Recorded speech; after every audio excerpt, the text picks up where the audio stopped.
Hello, Internet, and welcome to my reading of a short story I made in 2013 called Thoreau's Cabin. It's about the lesser-known parts of Thoreau's life. I say that the genre is historical fiction, historical fan fiction. I hope you enjoy this reading of this classic tale. Thank you.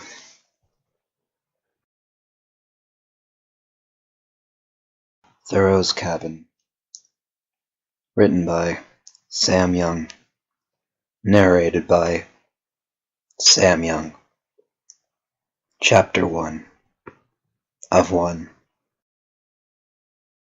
The smell of freshly baked pie wafted through the air as Thoreau's mother came into his cabin wearing an apron and a smile. Thoreau's lips curved into a smile as he inhaled the warm summer airs.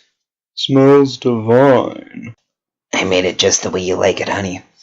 His mother's words oozed into his ears like sweet honey as she laid the pie upon the table. Thoreau licked his lips, staring lustily at the pie. He was about to begin his descent into the pastry as he instead looked up into the deep blue eyes of his dear mother. I must say, your pies truly are the marrow of life, the sublime light that I am to split into with what some may call a knife, but what I would instead call a scimitar of truth, a cleaver that cuts away all that is mean and superficial, leaving only that which is pie. If I have learned one thing from my time at Walden Pond, it is that life is but a warm, hot pie, simple and pure, unfettered by the shams and delusions of that which is not pastry. I cannot articulate the gratitude that I feel with language, so instead I will merely eat what is before me. Thoreau snapped his head back to the attendance of his freshly baked treat. His hands shaking in anticipation, he cut jagged lines through the crust of the pie and plucked a large piece of it upon his plate. Sawing the pie into a bite-sized piece, Thoreau's entire body began to tremble in childish delight. He pierced the piece with his fork and sprung it into the air.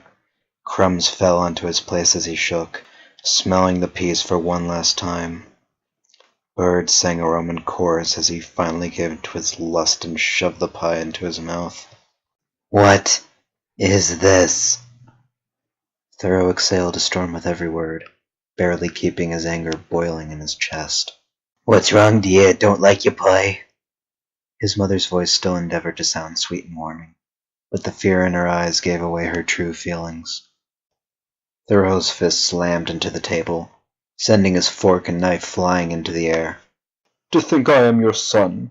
I awoke this morning with anticipation in my gut, awaiting the gospel of superb pastry, but instead I found that I had been fooled by a witch and a scoundrel. Why, to think that one of my own kin, a woman of my flesh and blood, would concoct this monstrosity. Any sober man knows that apple pie is an affront to nature, to the well-being of man and beast, a blight on the face of truth and honesty. You give me apple pie. This is what I think of your apple pie. Thoreau catapulted the pie into the face of his mother, flinging the wig off her head and revealing the scarred and blemished face of a boy in his late adolescence. I knew it. I knew you to be an impostor.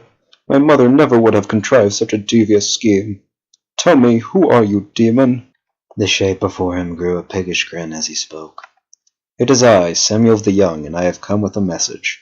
You are a total lame-cake.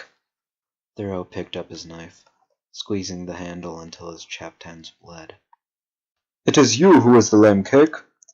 It was not my intention, but is the duty of every man to banish monsters, those who would slander the name of the good world that we live in. My pen kills fascists, and so must this knife. Thoreau lunged towards Samuel and stuck the knife deep into his belly. Samuel began to cry like a total wuss as he collapsed to the floor. Thoreau shoved the heel of his shoe into the nose of his fallen foe and leveraged the weight of his body upon his face. He stared out his cabin's open door into the blue morning sky. The clean air of Walden Pond blew itself upon his beard, purifying and cleansing it. As the villain Samuel breathed his last breaths, Thoreau spoke. There will always be those who wish to destroy what is pure and beautiful about this world.